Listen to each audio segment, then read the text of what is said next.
ओम शांति। आज परमात्मा के मधुर महावाक्य है कि मीठे बच्चे, ब्रह्मा बाबा शिव बाबा का रथ है, दोनों का इकट्ठा पाठ चलता है।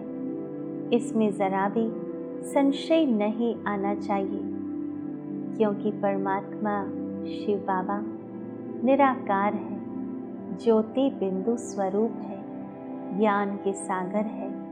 वह हम आत्माओं को ज्ञान सुनाने आते हैं, तो सुनाने के लिए मुख तो चाहिए। तो परमात्मा कहते हैं कि मैं ब्रह्मा तन का आधार लेता हूँ। शिव पुराण में भी बताया है कि ब्रह्मा के ललाट से प्रकट होकर मैं संसार की स्थापना करता हूँ, रचना करता हूँ। यही तो वह यादगार है।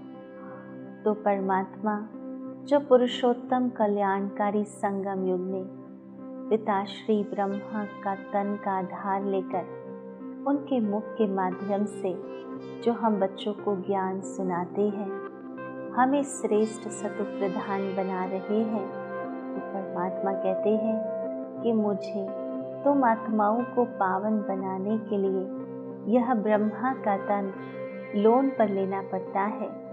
ब्रह्मा के शरीर रूपी रथ पर विराजमान होकर परमात्मा हम आत्माओं को यह सर्वोत्तम श्रीमत देते हैं। इसी पाठ को हमें अच्छे से समझना है, इसमें कभी भी संशय उत्पन्न नहीं होने देना है। स्वयं परमात्मा जब हम बच्चों को समझा रहे हैं तो संशय किस बात का। दूसरी पॉइंट में परमात्मा ने प्रश्न पूछा कि मनुष्य दुखों से छूटने के लिए कौन सी युक्ति रचते हैं, जिसको महापाप कहा जाता है। तो परमात्मा ने समझाया कि मनुष्य जब दुखी होते हैं तो स्वयं को मारने के, खत्म करने के अनेक उपाय रचते हैं, जीव घात करने की सोचते हैं, समझते हैं इससे हम दुखों से छूट जाएंगे। परंतु इन जैसा महापाप और कोई नहीं, क्योंकि सबसे पहले जो हमारा यह शरीर रूपी साधन है आत्मा का, उस साधन को ही नष्ट कर देना, उस साधन को खत्म कर देना, जिससे आत्मा बिना साधन के कुछ कर नहीं सकती। तो स्वयं की हत्या करना यह तो महापाप हो जाता है। जब हम स्वयं को कोसते हैं, स्वयं के भाग्य को कोसते हैं, तो भी वो पाप में गिनती होता है, क्योंकि जो स्वयं को सबसे पहले तिरस्कार करता है वो संसार की आत्माओं को प्यार कैसे कर सकता है। परमात्मा की हम रचना है, हम उसके बच्चे हैं। उसने मुझ आत्मा का जो भी पाठ तय किया है, उस पाठ के प्रति विरोध कैसा। हमारे ही पूर्व जन्मों के कर्मों के कारण वर्तमान हमें जीवन में अनेकों परिस्थितियाँ आती हैं, अनेक प्रकार के मनुष्य आत्माएं जीवन में आती हैं, जो कभी विघ्न रूप बनकर आती हैं। तो हमने जो कर्म किया उसी का तो परिणाम हमारे समक्ष आता है। तो उसके लिए हम अपने आप को पनिश क्यों करें। परंतु जब कोई गलत करता है तो उसे प्यार करना चाहिए, जिससे उसमें शक्ति भरे। ठीक उसी प्रकार हमें स्वयं को कोसने के बजाय हमें स्वयं को स्वीकार करना होगा। स्वयं को आगे के लिए पाप ना हो उसके लिए तैयार करना होगा।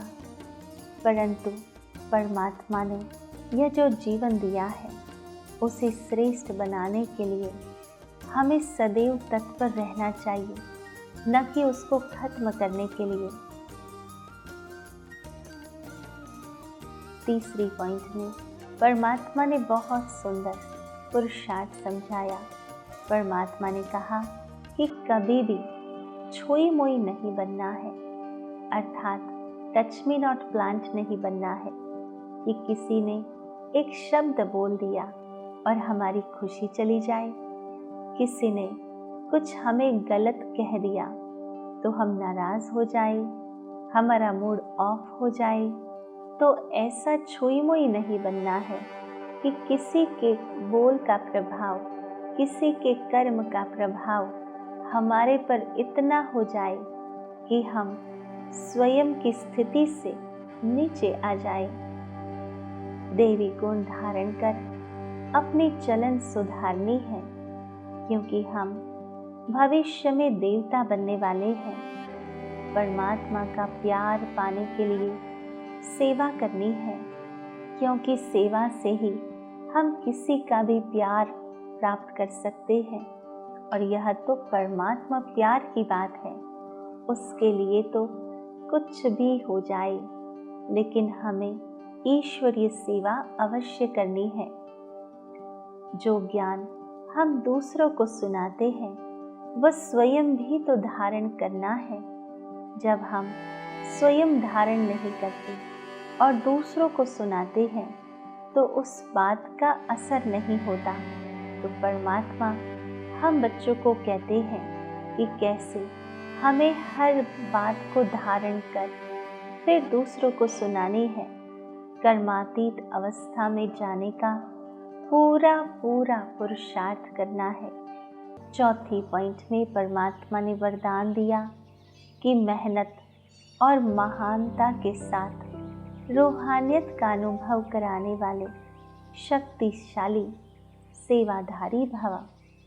तो परमात्मा ने समझाया कि जो भी आत्माएं आपके संपर्क में आती हैं उन्हें रूहानी शक्ति का अनुभव कराओ। रूहानी शक्ति अर्थात आत्मिक शक्ति।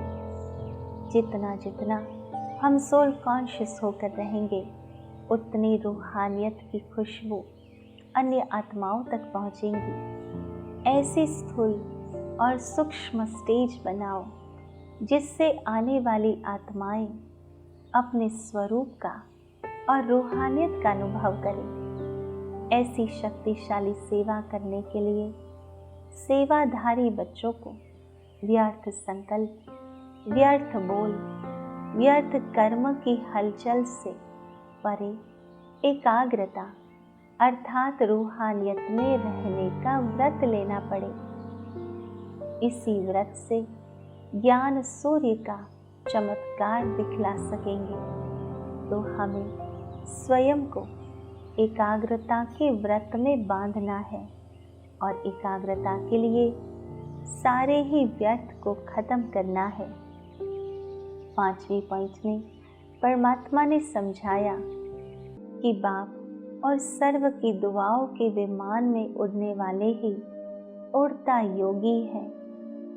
जो अन्य आत्माओं की दुआओं से पलते हैं उनका जीवन बहुत ही सहज होता है। सफलता उन्हें स्वतः प्राप्त होती है। उनको यही महसूस होता है कि मेरा जीवन फरिश्ते के समान।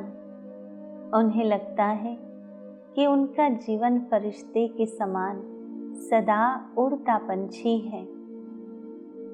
जीवन में सफलता मेहनत से भी प्राप्त करते हैं और दुआओं से भी प्राप्त करते हैं, परंतु मेहनत से प्राप्त हुई सफलता कहाँ कहाँ बोझ का अनुभव कराती है। परंतु जो दुआओं से सफलता प्राप्त करते हैं वह सदैव हल्के होते हैं, सदैव खुशियों से संपन्न रहते हैं।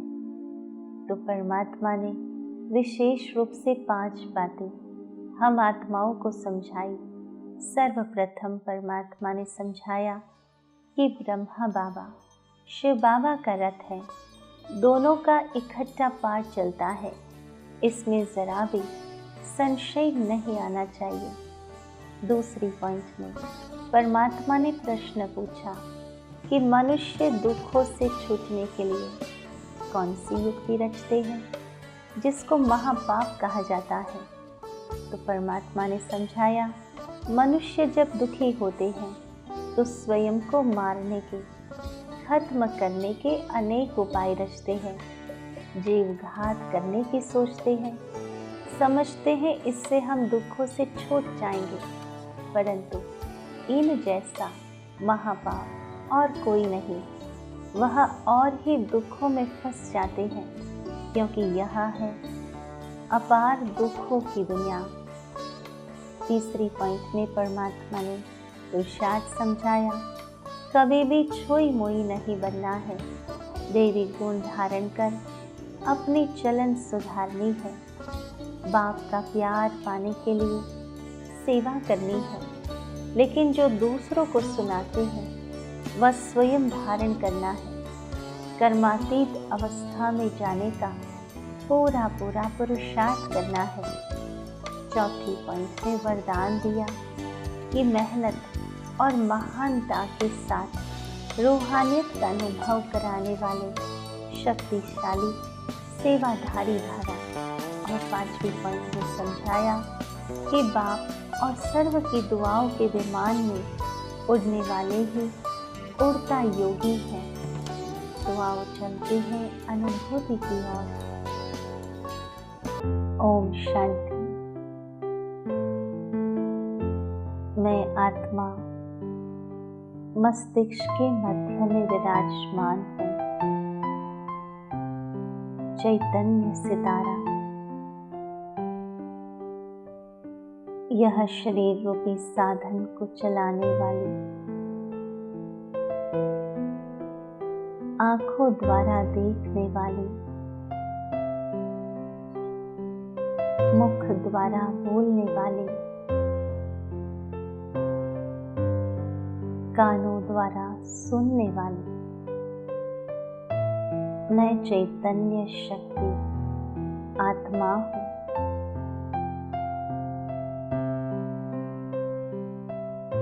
मुझ आत्मा का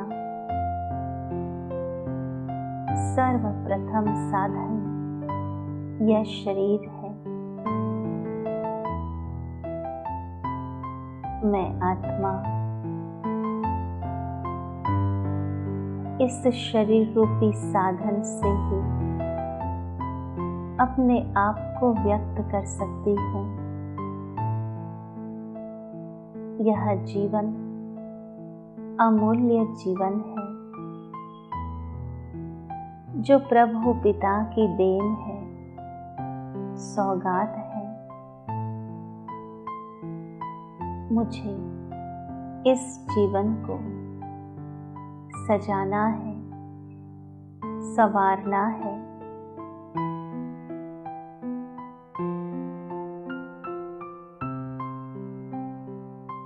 परमात्मा की इस सौगात को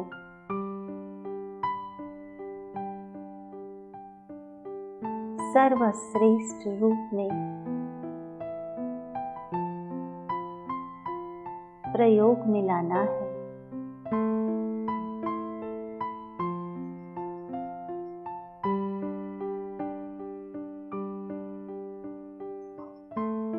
इस जीवन के लिए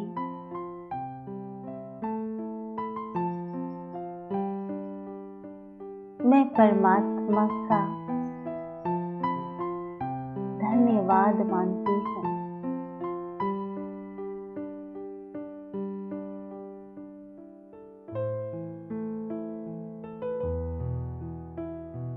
परमात्मा ने करोड़ों आत्माओं में से मुझे सिलेक्ट किया।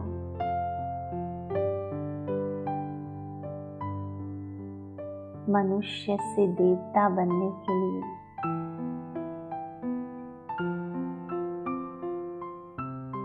मेरे जीवन को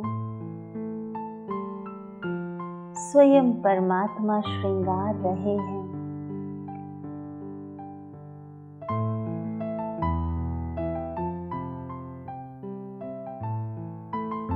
संसार के समक्ष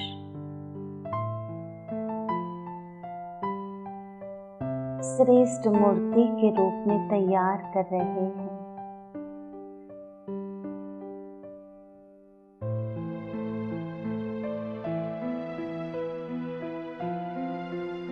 ओम शांति शांति।